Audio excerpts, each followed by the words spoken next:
Hello everyone, and today I'm going to show you the EXP farm route in challenge difficulty mode. Before we start, let's talk a little bit about gear, since I will be separating it into two parts for the early and end game. Ideally, in the long run, you want to prioritize using gear with the White Lightflame and also the Crimson Flame effect. But early in the game, when you're still at level 40, you don't typically have enough of this equipment yet. So for now, just like in story mode, I would suggest just focusing on high rarity and high level equipment with offensive stats. In Chocolate Volcano, there will be two farming spots based on your current level. In the early game, you can fight the monsters on the top right tier until you reach level 45, which gives you around 240,000 XP. For the first spot, you can use this campfire. So from here, just go straight, and then fight all of the enemies right here.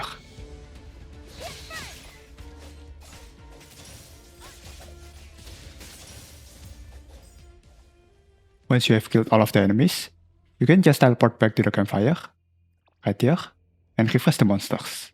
Once you reach level 45, you can move to the other farming spot at the bottom right here, which will give you around 1.6 million XP. For the second spot, you can use this campfire.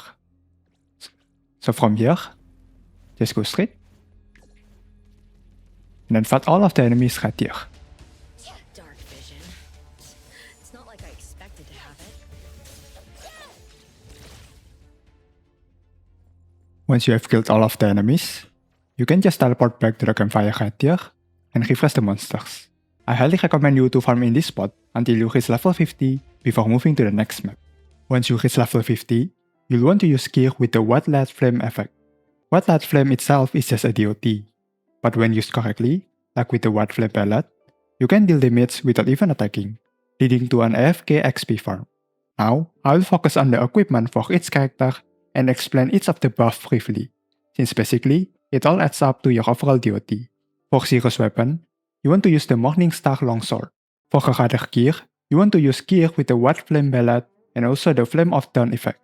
If you can achieve both effects at the same time, then you should prioritize White Flame pellet buff, which allows you to do AFK XP farm.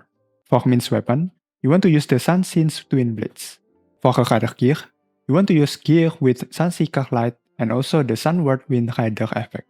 If you can't achieve both effects at the same time, then you should prioritize Sunseeker Light buff, which allows the White Light Flame to spread to nearby targets. For Iroi's weapon, you want to use the Flame Crown Codex. For her other gear, you want to use gear with Shared Ember Dream and Dragon Flame Sweet effect. If you can't achieve both effects at the same time, then you should prioritize getting the 4th Shared Ember Dream buff, which prevents the Crimson Flame, or basically the White Light Flame DOT stacks, from disappearing.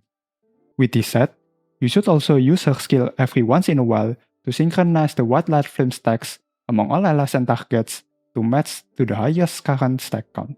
For Shinku's weapon, you want to use the Radiant Sun.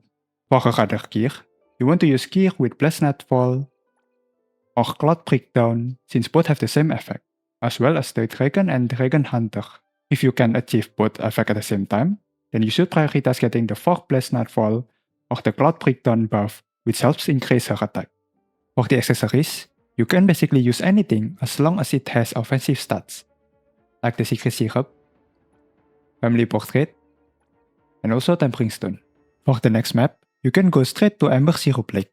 You can fight the monsters on the top right here, which give you around 4 million XP from these 4 locations.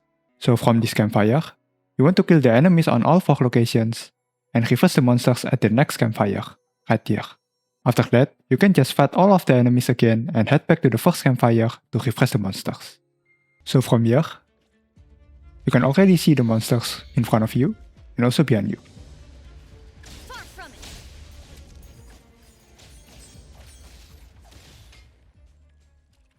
Once you have killed all of the monsters, you can go straight to northeast. Take this, if you can. Once you are done with everything, you can just go to the campfire to the northeast. Fight the monsters right here. And then now you can just interact with the campfire to refresh the monsters.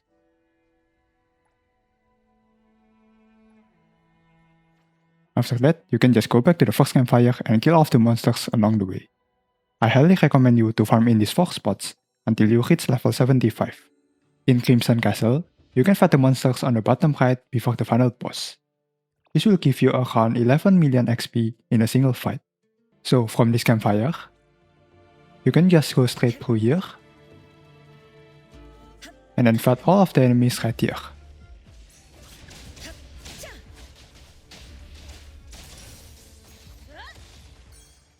Once you have killed all of the enemies, you can just sprint back to the campfire. So right here, and then refresh the monsters. With the current gear and farming spot, you should be able to reach level 100 and head to the nightmare mode. So that's it for today's video. Thank you so much for watching, and I will see you guys in another video. Bye bye.